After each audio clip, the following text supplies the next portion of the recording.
विधेयक 2024 पे अपनी बात रखने का मौका दिया। रेलवे संशोधन विधेयक 2024 पर मैं अपनी गहरी चिंता व्यक्त करता हूं। यह विधेयक भले ही रेलवे के शासन ढांचे को सुव्यवस्थित करने का लक्ष्य रखता हो, लेकिन ये हमारे रेलवे सिस्टम की मूलभूत ताकत को कमजोर कर सकता है।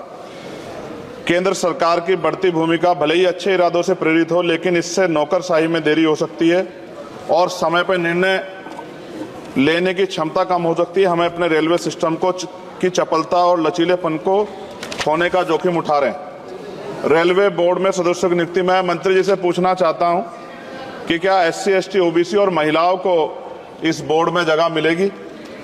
रेलवे बोर्ड सदस्यों की नियुक्ति शासन का एक महत्वपूर्ण पहलू है। यह आवश्यक है कि नियुक्तियां योग्यता और विशेषज्ञता के आधार पर हो, न कि राजनीतिक विचारधाराओं के आधार पर। इस मोर्चे पर कोई भी समझौता निर्णय लेने की गुणवत्ता और भारतीय रेलवे के समग्र प्रदर्शन में गिरावट का कारण बन सकता है। जनता की जरूरतें सर्वोपरि है, इसलिए हमारे लिए आम आदमी की जरूरतें सर्वोपरि हैं। रेलवे सुलभ, किफायती और विश्वसनीय होना चाहिए। विधेयक को सुनिश्चित करना चाहिए कि इन सिद्धांतों का पालन होगा। हालांकि विधेयक का उद्देश्य अच्छा हो सकता है, लेकिन इससे संभावित परिणाम दूरगामी है। हमें सावधानीपूर्वक आगे बढ़ना चाहिए और सुनिश्चित करना चाहिए कि सुधार रेलवे के मूल तत्वों को कमजोर न करें। साथ साथ सभापति महोदया, जिस लोकसभा क्षेत्र से मैं आता हूं, नगीना, वो बहुत पिछड़ा हुआ क्षेत्र है।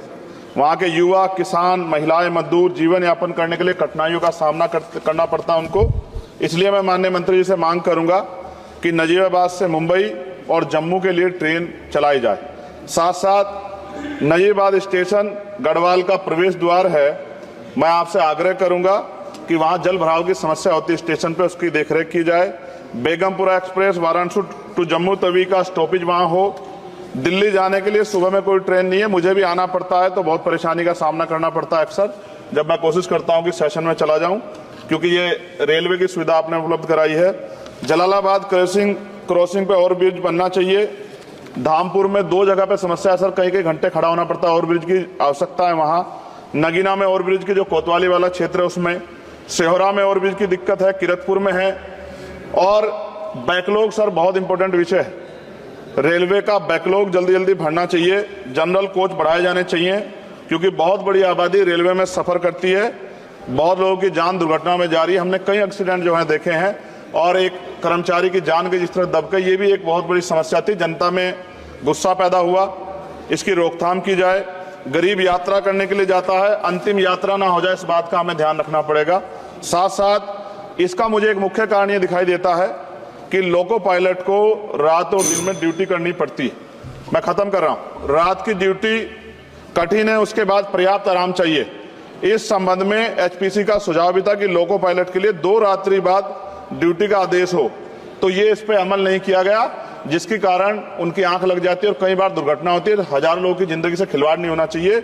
कोरोना काल में बंद गई ट्रेन पुनः चालू की जाए, और SC, ST, OBC के बच्चों को जो पहले पास मिलते थे, जब कई कंपटीशन की तैयारी के लिए वो पेपर देने जाते थे, मिलते तो बंद कर दिए। सरकार कहती है हम दलित पिछड़ों के हितैषी हैं, लेकिन जब सरकार उनके बच्चों के आगे तरक्की के रास्ते बंद कर दी तो कैसे चलेगा। और जिस तरह लगातार निजीकरण हो रहा है, इस निजीकरण से सरकारी नौकरी खत्म हो जाएगी रेलवे में, तो ये दलित पिछड़ों के बच्चे कहां जाके बैठे, कौन सी कुर्सी बैठे। आज भी देश में सामाजिक गैर बराबरी है। तो मैं इसलिए मंत्री से मांग करता हूं कि आपने नजीबाबाद में वंदे भारत का स्टॉपेज दिया, इसके लिए मैं आपका धन्यवाद करता हूं। लेकिन ये भी, इसके अलावा हमने कई मांग उठाई थी, लेकिन उन पर कोई कार्रवाई नहीं हुई। तो मंत्री जी, पार्टी से अलग हटके आप सोचें कि उस क्षेत्र का भी तरक्की होनी चाहिए। ये भी आपके अधिकार क्षेत्र का मामला है। मैं दोबारा सभापति महोदय को धन्यवाद देता हूं और माननीय मंत्री से आग्रह करता हूं कि हमारी मांगों पर ध्यान दें और उस क्षेत्र में अवसर पैदा हो, इसका ख्याल रखें। बहुत बहुत धन्यवाद।